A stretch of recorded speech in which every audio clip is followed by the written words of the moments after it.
A little boy ran into traffic, sobbing so hard he could barely breathe, and the tattooed biker who stopped his Harley didn't just save his life. He changed it forever. Sophia had been driving the same route home from work for 12 years. Past the elementary school, through the quiet neighborhood with its oak-lined streets, and finally into her driveway, where silence always waited. Ever since the divorce, silence had become her only companion. Her ex-husband got the house upstate, the friends they'd made together, and somehow, even her confidence.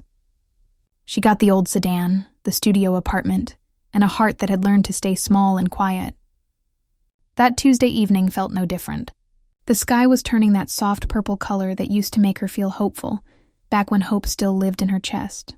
She turned down Maple Street, windows cracked, radio playing something forgettable, when suddenly her foot slammed the brake so hard, her seatbelt locked across her ribs. A child, no more than 6 years old, had run directly into the street, his small face streaked with tears, his mouth open in a wail she could hear even through her closed windows. Behind him, a motorcycle roared to a stop, its rider moving with a speed that seemed impossible for someone his size. The biker was massive, arms covered in ink, leather vest worn and weathered, gray beard hanging thick and wild. Everything about him said danger. Everything except his eyes. She didn't know that in the next 10 minutes, this stranger would show her what courage actually looked like, and remind her of the person she used to be. The biker was already kneeling on the asphalt when Sophia stumbled out of her car, her legs shaky, adrenaline making her clumsy. The little boy was sobbing into the man's chest, tiny fists clutching at the leather vest like it was the only solid thing left in the world. The biker's huge hand cradled the back of the child's head with a gentleness that made Sophia's throat tighten. Hey, you're safe now, buddy. I got you, the man said, his voice low and steady like bedrock. Can you tell me your name? The boy hiccuped through his tears. Caleb. Caleb, that's a strong name. I'm Duke. He didn't rush the child, didn't demand answers. He just held him, one hand rubbing slow circles on his back. Sophia stood frozen on the curb, watching something unfold that felt almost sacred. Duke's eyes, pale blue, surprisingly soft, lifted to meet hers for just a second. There was no judgment there, no irritation that she'd nearly hit the boy too. Just a silent understanding, as if to say, I know you're scared. It's okay, Caleb, Duke said gently. Can you tell me why you ran into the street? The boy's voice came out small and broken. Mommy said she doesn't want me anymore. She said I'm too much trouble. She told me to go away and never come back. Sophia felt her knees weaken. She thought of all the times her own mother had said careless things. How words could cut deeper than any blade. How a child's heart could shatter from a single sentence spoken in anger. Something in Duke's face shifted. A shadow passed behind those blue eyes. Old pain rising to the surface. Duke stood slowly, lifting Caleb with him, holding the boy against his chest like he weighed nothing. Where do you live, buddy? Caleb pointed a shaking finger toward a house 3 doors down. A pale yellow Cape Cod with an overgrown lawn and a broken screen door.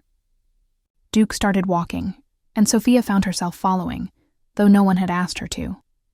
Something about this moment felt important, like a scene from a story where every person had a part to play. As they walked, Duke spoke softly to Caleb. You know what I learned when I was about your age? Sometimes grown-ups say things they don't mean when they're real tired or real scared. And sometimes little guys like you hear words that sound like goodbye, but they're really just a bad moment. Sophia watched the way Duke's shoulders curved protectively around the child, the way his voice stayed steady, even though she could see his jaw tighten with emotion. There was something familiar in his pain, something that echoed in her own chest. She'd seen that look before, in her bathroom mirror late at night, when she wondered if she'd ever be enough for anyone again. When they reached the yellow house, a woman burst through the front door, her face pale and wild with panic. She couldn't have been more than 30, but exhaustion aged her. Dark circles under her eyes, hair pulled back in a messy knot, clothes wrinkled like she'd been wearing them for days. Caleb, she screamed, rushing down the porch steps, but Duke didn't hand the boy over immediately. He stood there, a wall of leather and ink and quiet authority, and said something that made Sophia's breath catch. Ma'am, Your son ran into traffic because he thought you didn't want him anymore."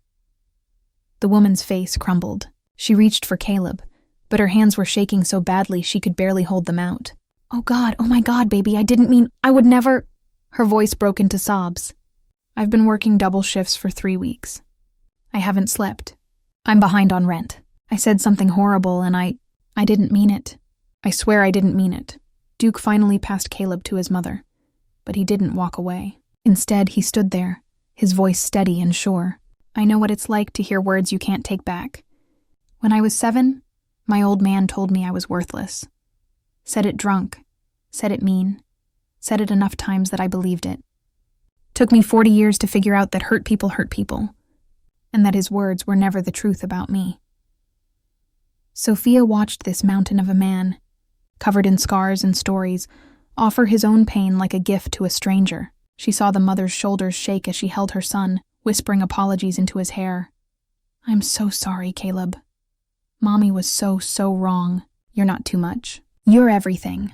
You're my whole world." Duke's voice dropped lower, almost a whisper. "Here's what I learned, ma'am. The words we say to kids, they become the voice in their head for the rest of their lives. Make sure that voice tells him he's loved." For years, Duke had carried the weight of his father's cruelty. Words that told him he was nothing, worthless, a mistake. And now, standing in this stranger's front yard, he was stopping that poison from spreading to another generation. Sophia felt tears sliding down her face before she even realized she was crying. She thought about the voice in her own head, the one that told her she wasn't interesting enough, successful enough, worthy enough to be loved. The one that sounded a lot like her ex-husband's careless dismissals, her mother's casual criticisms. The mother looked up at Duke, Caleb still clinging to her. "Thank you," she whispered. I don't know how to thank you." Duke's smile was soft, sad, and somehow beautiful. "Just love him loud enough that he never forgets it. That's all the thanks I need." He turned to walk back to his motorcycle, and that's when Sophia did something she hadn't done in years, something brave. She stepped forward. "Wait," she called out. Duke stopped, turned those gentle blue eyes toward her. "What you just did, what you said," her voice trembled. "I think I needed to hear it too." Duke studied her face for a long moment, and Sophia had the strangest feeling that he could see all her broken pieces. All the years she'd spent making herself smaller, quieter, less. "You know what I see when I look at you?" he said softly. "Someone who stopped.